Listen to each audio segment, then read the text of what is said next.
ನಮಸ್ತೆ ಎಲ್ರಿಗೂ ಕಿಚನ್ ಕನ್ನಡತಿ ಯೂಟ್ಯೂಬ್ ಚಾನಲ್ಗೆ ಸ್ವಾಗತ. ಇವತ್ತು ನಾನೊಂದು ಸ್ಪೆಷಲ್ ಆಗಿರೋ ಉಪ್ಪಿಟ್ಟು ಮಾಡ್ತಿದ್ದೀನಿ.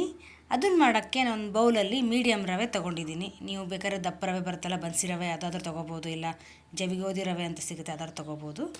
ನಾನು ಮೀಡಿಯಮ್ ರವೆ ತೊಗೊಂಡಿದ್ದೀನಿ. ಅದು ಒಗ್ಗರಣೆಗೆ ಈರುಳ್ಳಿ, ಹಸಿಮೆಣಸಿನ್ಕಾಯಿ, ನಿಂಬೆಹಣ್ಣು, ಶುಂಠಿ ಬೆಳ್ಳುಳ್ಳಿ ಪೇಸ್ಟು, ಕೊತ್ತಂಬರಿ ಮತ್ತು ಕರಿಬೇವು. ಯಾಕೆ ಸ್ಪೆಷಲ್ ಅಂದೆ ಅಂದರೆ ಶುಂಠಿ ಬೆಳ್ಳುಳ್ಳಿ ಹಾಕತ್ವಲ್ಲ, ಅದೇ ಸ್ಪೆಷಲ್, ಅದೇ ಚೆನ್ನಾಗಿರುತ್ತೆ ಟೇಸ್ಟು.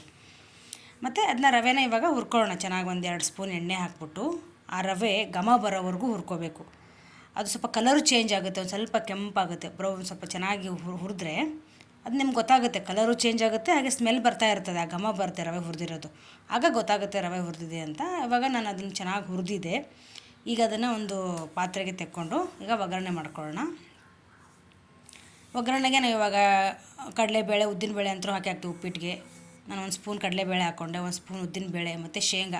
ಇದನ್ನ ಫಸ್ಟು ಎಣ್ಣೆಗೆ ಹಾಕ್ಕೊಂಡ್ಬಿಡ್ತೀನಿ. ಎಲ್ಲ ಹಸಿದೇ ಇರೋದ್ರಿಂದ ಒಂದು ಸ್ವಲ್ಪ ಚೆನ್ನಾಗಿ ಫ್ರೈ ಆಗಬೇಕು. ಇವಾಗ ನಾನು ಜೀರಿಗೆ ಸಾಸಿವೆ ಹಾಕಿರಲಿಲ್ಲ ಆವಾಗಲೇ, ಎಲ್ಲ ತುಂಬ ಜಾಸ್ತಿ ಫ್ರೈ ಆಗುತ್ತೆ ಅದು ಫ್ರೈ ಆಗೋವರೆಗೂ ಅಂತ, ಅದಕ್ಕೆ ನಾನು ಇವಾಗ ಹಾಕ್ತಿದ್ದೀನಿ ಜೀರಿಗೆ ಸಾಸಿವೆ. ಅದೆರಡು ಸ್ವಲ್ಪ ಫ್ರೈ ಆಗ್ತಿದ್ದಂಗೆ ಕರಿಬೇವು ಮತ್ತು ಶುಂಠಿ ಬೆಳ್ಳುಳ್ಳಿ ಪೇಸ್ಟ್ ಇವಾಗ ಹಾಕೋತೀನಿ. ಸ್ವಲ್ಪ ಹಸಿ ವಾಸನೆ ಹೋಗೋವರೆಗೂ ಚೆನ್ನಾಗಿ ಹುರ್ಕೋಬೇಕು. ಹಸಿಮೆಣ್ಸಿಕಾಯಿ ಈರುಳ್ಳಿ ಹಾಕಿ ಮಾಡ್ತೀವಿ, ಬಟ್ ಶುಂಠಿ ಬೆಳ್ಳುಳ್ಳಿ ಪೇಸ್ಟ್ ಹಾಕ್ಕೊಂಡು ನೋಡಿ ಒಂದ್ಸಲಿ ಮಾಡಿ, ತುಂಬ ಚೆನ್ನಾಗಿರುತ್ತೆ, ಅದು ನೆಕ್ಸ್ಟ್ ಲೆವೆಲ್ ಇರುತ್ತೆ ಟೇಸ್ಟು. ನಾನು ಯಾರ್ದೋ ಮನೆ ಫಂಕ್ಷನ್ಗೆ ಹೋದಾಗ ಅಲ್ಲಿ ತಿಂದಿದ್ದೆ, ಹಾಗಾಗಿ ನಾನು ಒಂದ್ಸಲಿ ಮನೇಲಿ ಟ್ರೈ ಮಾಡಿದೆ, ತುಂಬ ಚೆನ್ನಾಗಿ ಬಂತು. ಹಾಗೆ ನಾನು ನಿಮ್ಮ ಜೊತೆ ಶೇರ್ ಮಾಡ್ತಿದ್ದೀನಿ. ಚೆನ್ನಾಗಿರುತ್ತೆ, ತುಂಬ ಚೆನ್ನಾಗಿರುತ್ತೆ ಇದು ಟೇಸ್ಟು. ಈಗ ಮಾಡೋರು ಹೆಂಗಂದರೆ ಇದೂ ಮಾಡ್ತಾರೆ ಬೇರೆ ಥರ, ಇವಾಗ ಬರೀ ಒಣಮೆಣ್ಸಿಕಾಯಿ ಹಾಕಿ ಶುಂಠಿ ಬೆಳ್ಳುಳ್ಳಿ ಪೇಸ್ಟು ಮಾಡಿಕೊಡ್ತಾರೆ, ಆ ಥರ ಚೆನ್ನಾಗಿರುತ್ತೆ. ಇವಾಗ ನಾನು ಸ್ವಲ್ಪ ಉಪ್ಪು ಹಾಕ್ಕೊಂಡೆ ಚೆನ್ನಾಗಿ ಬೇಯಲಿ ಅಂತ. ಇವಾಗ ಬಾಣಂತಿರಿಗೆಲ್ಲ ಮಾಡ್ಕೊಡ್ತೀವಲ್ಲ, ಬಾಣಂತಿದ್ದಾಗ ಹಸಿಮೆಣ್ಸಿನ್ಕಾಯಿ ಕೊಡೋಲ್ಲ ನಾವು. ಅವಾಗ ನಾವು ಬೇಕಾದ್ರೆ ಒಣಮೆಣ್ಸಿನ್ಕಾಯಿ ಶುಂಠಿ ಬೆಳ್ಳುಳ್ಳಿ ಪೇಸ್ಟ್ ಹಾಕಿ ಹಂಗೆ ಮಾಡ್ತೀವಿ, ಇಲ್ಲಾಂದರೆ ಅಚ್ಕಾರದ ಪುಡಿ ಹಾಕ್ತೀವಿ, ಹಂಗೂ ಮಾಡ್ಬೋದು. ಈ ಥರನೂ ಮಾಡಿ, ಎರಡೂ ಚೆನ್ನಾಗಿರುತ್ತೆ. ಈ ಥರ ಮಾಡ್ಕೊಂಡು ತಿಂದರೂ ಸೂಪರಾಗುತ್ತೆ ಟೇಸ್ಟು. ಈಗ ಈರುಳ್ಳಿ ಬೆಂದಿದೆ. ನಾನು ಒಂದು ಬೌಲಲ್ಲಿ ರವೆ ತೊಗೊಂಡಿದ್ನಲ್ವಾ, ಆ ಬೌಲಲ್ಲೇ 3 ಬೌಲ್ ನೀರು ಹಾಕೋತಿದ್ದೀನಿ. 1:3 ಕರೆಕ್ಟಾಗಿರುತ್ತೆ ಮೆಜರ್ಮೆಂಟು, ತುಂಬ ಚೆನ್ನಾಗಿ ಬರುತ್ತೆ ಉಪ್ಪಿಟ್ಟು. ನೀವು ಯಾವ ಅಳತೆಗೆ ತೊಗೊಂಡಿರ್ತೀರ ರವೆನ, ಆ ಅಳತೆಯಲ್ಲಿ 3 ಅಳತೆ ನೀರು ಹಾಕಬೇಕು.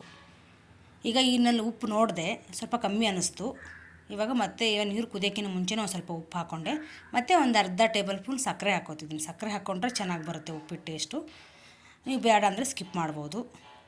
ಮತ್ತು ಒಂದು ಸ್ವಲ್ಪ ಇವಾಗಲೇ ನಿಂಬೆಹಣ್ಣು ಹಿಂಡ್ಕೊಂಡ್ಬಿಡ್ತೀನಿ, ಹುಳಿ ಎಷ್ಟು ಬೇಕೋ ಅಷ್ಟು ನೀರಲ್ಲಿ ಒಟ್ಟಿಗೆ ಅದು ಕುದಿಯೋಕೆ ಬಿಟ್ಟರೆ ಚೆನ್ನಾಗಿ ಕುದೀತೆ. ನೀವು ಬೇಕಂದರೆ ಆ ಕಡೆ ಪಕ್ಕದಲ್ಲಿ ಇನ್ನೊಂದು ಗ್ಯಾಸ್ ಮೇಲೆ ನೀರನ್ನು ಕಾಯಿಸೋಕ್ಕಿಟ್ಕೊಂಡು ಹಾಗೂ ಹಾಕ್ಬೋದು, ಇನ್ನೂ ಬೇಗನೆ ರೆಡಿ ಆಗುತ್ತೆ ಉಪ್ಪಿಟ್ಟು, ಹಾಗೆ ಕೂಡ ಮಾಡ್ಕೋಬೋದು. ಇವಾಗ ನಾನೇನು ಮಾಡ್ತೀನಿ, ಅದೆಲ್ಲ ಹಾಕಿ ಚೆನ್ನಾಗಿ ಮಿಕ್ಸ್ ಆಗಿ ಕುದಿಯೋಕೆ ಬಿಟ್ಬಿಡ್ತೀನಿ ನೀರು. ಒಂದು 5 ನಿಮಿಷ ಬಿಟ್ಟಿದ್ದೆ, ಇವಾಗ ನೀರು ಚೆನ್ನಾಗಿ ಕುದೀತಿದೆ, ಎಲ್ಲ ಮಿಕ್ಸ್ ಆಗಿದೆ. ಈ ಹಂತದಲ್ಲಿ ನಾನು ಗ್ಯಾಸ್ನ ಸಿಮ್ಮಲ್ಲಿಟ್ಟು ಇವಾಗ ನಾನು ರವೆ ಹಾಕೋತೀನಿ. ಹಾಕ್ಕೊಂಡು ಒಂದು 2 ನಿಮಿಷ ಚೆನ್ನಾಗಿ ಅದು ಪೂರ್ತಿ ನೀರೆಲ್ಲ ಹಿಂಡ್ಕೊಂಡು ಉಪ್ಪಿಟ್ಟು ಸ್ವಲ್ಪ ರೆಡಿ ಆಗುತ್ತೆ, ಗೊತ್ತಾಗುತ್ತೆ. ಇವಾಗ ನೋಡಿ ಇಷ್ಟ ಆಗಿದೆ. ಇದಕ್ಕೆ ನಾನು ತುಪ್ಪ ಹಾಕ್ಕೊಂಡು ಒಂದು ನಿಮಿಷ ಸಿಮ್ಮಲ್ಲಿ ಇಡ್ತೀನಿ. ತುಪ್ಪ ಹಾಕೋಬೋದಲ್ಲ, ಎಣ್ಣೆ ಹಾಕೋಬೋದು, ಬೇಡ ಅಂದರೂ ಬಿಡ್ಬೋದು, ಬಟ್ ಚೆನ್ನಾಗಿರುತ್ತೆ ಅದು ಹಾಕಿದ್ರೆ, ಒಂಥರ ಗಮ್ಮಂತೆ ಅರಳುತ್ತೆ. ಈಗ ಒಂದು 2 ನಿಮಿಷ ಸಿಮ್ಮಲ್ಲಿಟ್ಟು ಹಾಗೆ ಗ್ಯಾಸ್ ಆಫ್ ಮಾಡಿ ಹಾಗೆ ಬಿಟ್ಟಿದ್ದೆ ನಾನು. ಸಿಮ್ಮಲ್ಲಿ 1 ನಿಮಿಷ ಇಟ್ಟು ಮತ್ತೆ ಹಾಗೆ ಆಫ್ ಮಾಡಿ ಮುಚ್ಚಿಬಿಟ್ಟು 2 ನಿಮಿಷ ಇಟ್ಟಿದ್ದೆ.